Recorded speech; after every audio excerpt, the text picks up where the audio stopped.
لیدونکو پیاوړي لیکوال د شاعر ورځ لمانځي تیمورشاه کمال د نننۍ مشاعرې کوربه یم ټول ملګري چې دغه مشاعره په ژوندۍ بڼه ګوري د هغوی څخه خواست کوو چې مخ ته یې شعر کوي هم مو کلي هم ښارونه هم پیاده هم مو سپاره وړي هم مو کلي هم ښارونه هم پیاده هم مو سپاره وړي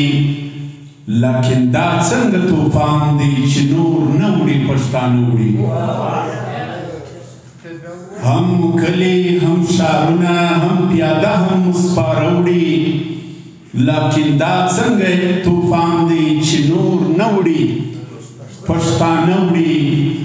چې د تور پر ډول اتڼ کوي تل مست خوشحاله ګرځي چې د تور پر ډول اتڼ کوي تل مست خوشحاله ګرځي چې حق غواړي یا حق وایي بس له منځه مو هغه وړي